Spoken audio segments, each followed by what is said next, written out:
Contexto psicológico.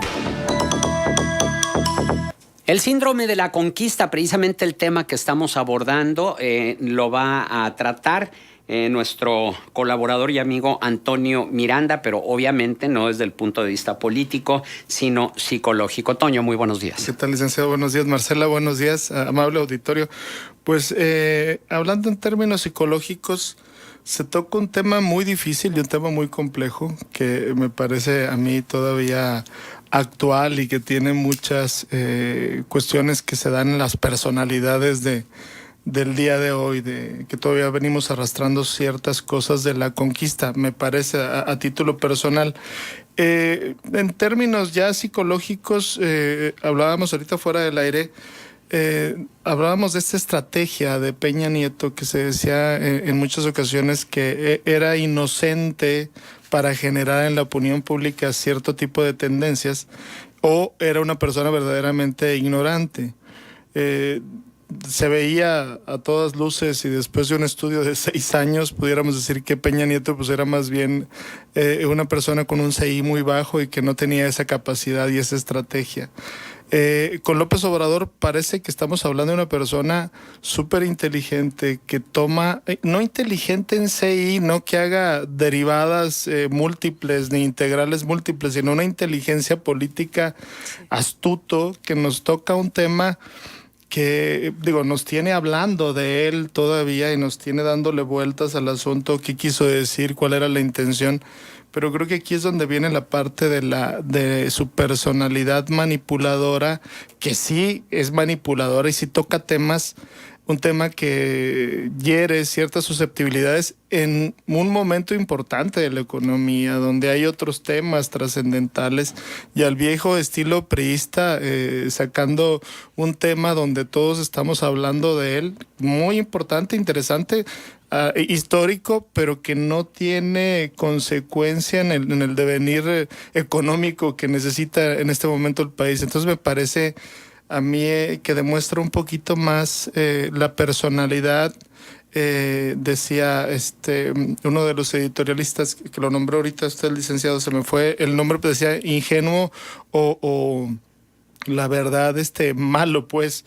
Aquí la idea sería una persona maquiavélica, que yo no lo veo tan maquiavélico como Salinas de Gortari, lo decíamos el programa pasado, pero sí lo veo con una intención de mover al pueblo a donde él quiere, ¿no? Y ponerlo donde él quiere, que nos habla de un liderazgo utilizado para manipular, pero finalmente estamos hablando de un tema que está mucho en el inconsciente colectivo del mexicano, para bien o para mal. Entonces pues sí nos ponen en este tema tan delicado que a mí me parece que es la polarización, donde habrá gente que diga que sí y habrá gente que diga que no, y luego nos confrontemos y nos olvidemos de que ya se va a construir el muro y cosas mucho más trascendentales, ¿no? Ahora, volvemos a la misma incógnita. Digo, ¿hasta qué punto es realmente una intención de solicitarle al rey que pida disculpas, solicitarle al papa que pida disculpas por la Santa Inquisición, o es, como decías tú, una mentalidad maquiavélica que pretende de alguna manera desviar la atención hacia un tema que pues realmente ya está agotado desde hace 300 años mínimo, ¿sí?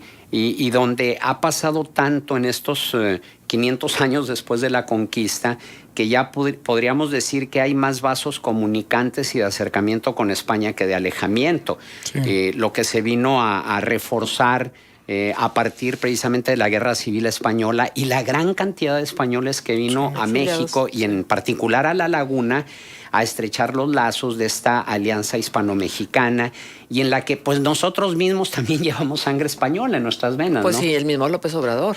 Sí, todos, sí, la combinación que tenemos, ¿no? Hay una situación que se analiza mucho en terapia, que es: si todos los pacientes dijeran la verdad, no tendríamos pacientes.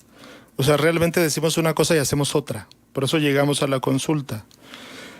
En Alemania, en la cuestión del Holocausto, se hace en ciertos lugares donde la gente va a visitarlos para que no se nos olvide lo que pasó ahí, las atrocidades que hicimos como humanos hacia otros humanos. pero hay una congruencia en los hechos, hay una congruencia en la política de Estado hacia ese tipo de cosas. Aquí no hay una congruencia, porque si hablaríamos de perdón, pues tendremos que hablar de perdón en general, tendríamos que hablar de sentimiento de compasión, no de este perdón maquiavélico que me sirve de un lado y no me sirve del otro. Entonces ahí es donde creo yo que está la línea esta de decir, oye, pues todos tenemos historias, todos estamos formados de historia, todos estamos formados de una mezcla, de un mestizaje, de muchas cosas, pues no podemos, es como si yo dijera, te tiene mi papá que pedirme perdón por todo lo que me ha hecho. Bueno, pues entonces estaríamos hablando de que ya cambiaríamos de especie, ya no seríamos humanos, seríamos como otro tipo de especie, ¿no? Entonces ahí es donde creo que entra el problema de la historia. A ver, ¿dónde están los resabios de la conquista en el presente? ¿Los resabios? Sí, ¿en qué se nota que no hemos superado el tema? Hace rato Juan planteaba que el tema estaba agotado. Ajá. ¿Realmente está agotado? A mí me parece que no. Me parece que tenemos todavía muchos resabios. El autoritarismo es parte de la conquista, la violencia es parte de la conquista. Ahorita estamos hablando de datos de homicidios dolosos y de... ¿Qué país no ha sido conquistado? No, todos. Entonces quiere decir que en todo el mundo hay este tipo de heridas y de huellas que todavía hay que trabajarlas. Sí, claro, por supuesto, pero menor nivel. Toño, pero yo me refería a que ya está superado desde el punto de vista histórico. Hay que hablar, a lo que tú te refieres tiene que ver mucho con el inconsciente colectivo. Sí, es decir, con los arquetipos. Sí, el hecho de todo lo que traemos, todos los resabios que traemos generación tras generación por la maldición de Malinche, ¿sí? Lo que se conoce como la maldición de Malinche y lo que se conoce también por resabios, pero que tienen que ver más con la psique, con el interior del ser humano, del mexicano, que con la historia en sí misma. Eso es a lo que me refería yo, superado en ese sentido, porque ya históricamente es más lo que nos une a España que lo que nos separa. Sí, claro, pero tenemos todavía en la parte, hay una diferencia, por ejemplo, entre la historia del alemán que se recupera más rápido de un mexicano que se queja. Esa parte de la conquista. Sí, porque la idiosincrasia también es muy diferente. Exacto. Hay que ver cómo se levantó Alemania y cómo se levantó Japón después de la Segunda Guerra Mundial. Y hay que ver cómo nosotros no nos levantamos todavía desde la independencia. No, ¿verdad? y seguimos esperando nosotros, presidentes, que nos solucionen la vida, ¿no? A diferencia del japonés que se involucra. El mexicano, desafortunadamente, lo hemos hablado, tiene mucho problema o tenemos mucho problema con el éxito del otro. Tenemos mucho problema con la unión, nos unimos mucho en la desgracia. Estamos muy caracterizados por la queja. Oye, decía ahorita Marcela, es que sí hay que pensarlo. Pensarlo es maduramente. El problema es que luego batallamos mucho para bajarlo, para hacerlo, ¿no? Es el día que nosotros como mexicanos sí pensemos que se puede construir un país todos juntos, vamos a ser el mejor país del mundo. Bueno, es una utopía. No, es que tenemos muchas Mira, en términos de cohesividad, en términos de resiliencia, nunca pude pronunciar ese nombre, pero es en este tipo de cosas de manejo de la frustración, de esperanza, de vinculación, de apego, somos de los mejores países. Tenemos una gran calidad en esa parte. Si se lo juntas a la disciplina. A lo mejor hay muy buenos ciudadanos y muy malos políticos. No, es que somos muy flojos. O sea, como ciudadanos, yo diría que la palabra sería huevones. O sea, somos poco comprometidos. Somos ¡Qué drástico! Es que somos de esfuerzos individuales. Somos de esfuerzos... A mí me parece que los esfuerzos individuales no nos van a llevar a ningún lado. Tienen que ser esfuerzos colectivos. Ajá. En un colectivo, de cuenta, vamos creciendo y luego se empieza a pelear el jefe con el otro jefe. Y a ver quién manda, y a ver quién inició el movimiento, y a ver quién es el mero bueno. No se trata de eso. A ver, este comentario me parece oportuno. No cabe duda que, bueno, todos son oportunos, pero enriquece de manera muy particular esta colaboración tuya. No cabe duda que AMLO me está llevando a un grado alto de estrés. Yo quiero ver que exija perdón y sobre todo que se castigue a quienes agraviaron en el país. En España ni en el mundo nos hacen, que castigan a los responsables de la megadeuda, los 43, el caso Allende, el caso San Fernando y muchos etcétera. Eso sí es importante. Era un poco lo que decía Templo Mayor, en función de por qué pide que España venga y se disculpe y por qué él sí disculpa Claro. a quienes lo antecedieron. ¿Sí? Claro, es el asunto de la justicia, y hablamos un poquito de los resabios de la conquista. Es la justicia, cuando yo la hago es justicia, y cuando me la hacen a mí es injusticia. Ese es un resabio importantísimo de una conquista. Yo traigo el espejo, tú no. O sea, esa es una señal inequívoca de que lo que yo veo es bueno, lo que el otro ve es malo. Hay que volver a leer El laberinto de la soledad, ¿no? Sí. Sí, de Octavio Sí. Paz. Para poder entender más esto. Tiene vigencia. Yo sí creo que hemos avanzado en ciertas cosas, y sobre todo en información. Tenemos chavos más capacitados, tenemos chavos con más vías, pero el problema es que sí vienen con esa línea. A ver, yo les pregunto, ¿qué pasaría si en este momento nos bajáramos y a las primeras 10 personas que pasaran les preguntáramos qué opinan de esta petición del presidente? ¿Serían las respuestas disímbolas en diferente línea? ¿Es un tema que nos interesa a los mexicanos? A los ¿O por primeros qué 10. sale? ¿O por qué? O sea, a mí lo que me gustaría muchísimo tener al presidente aquí y preguntarle, o sea, ¿a propósito de qué, señor presidente? ¿A propósito de qué es su petición? Sí. O sea, ¿de dónde viene? ¿Alguno de sus asesores le aconsejó que era el momento oportuno? ¿Por qué? A lo mejor si fuera 12 de octubre. No, sí hay una explicación.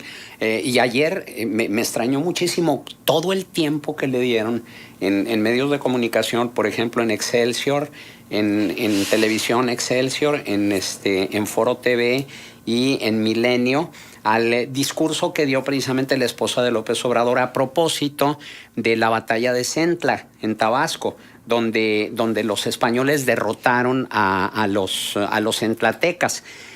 Fue a propósito de eso y a propósito del libro que escribió precisamente la esposa de López Obrador, que por cierto lo ha estado presentando en diversas ferias del libro a nivel nacional, y ayer rescató ese discurso precisamente donde hicieron una masacre en Centla, que fue Sí, o sea, Entonces, ¿fue el tema de la investigación o del libro que presentó su esposa lo que lo lleva a hacer esta declaración?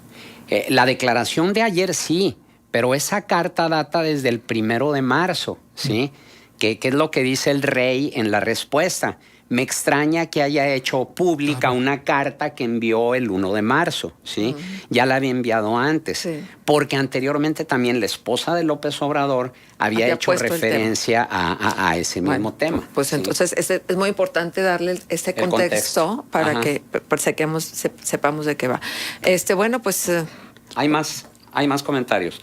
Rosario dice, yo no estoy de acuerdo con el invitado, el licenciado Miranda, y voy a repetir sus palabras. No somos unos huevones y completamente equivocado. Hemos tenido gobiernos como aprendiz de socialistas que han echado a perder a la población con dádivas, no con fuentes de trabajo, es lo que dice Rosario. El mejor ejemplo de que tenemos cuestiones de la conquista, ¿no? Uh-huh. Es lo que está diciendo ella, es exactamente eso. El gobernante tiene la culpa, nosotros los pusimos ahí. bueno, también esto que nos dice sobre... buenos días. Sobre el tema de la disculpa que pide AMLO, este mensaje trae jiribilla con toda la experiencia que tiene, como dice don Juan, la forma es fondo. Dice Víctor Alducin, pues ojalá y que nos pudiera platicar, Víctor, dónde está la jiribilla. Nuestro presidente es un valiente que no le tiembla la voz para decir lo que piensa. Sin duda, AMLO sigue poniéndole la agenda para que coman algunos, dice Enrique Ríos. Bueno, esa es su opinión. Toño, ¿algún punto de contacto? Como no, el teléfono es 204-7113.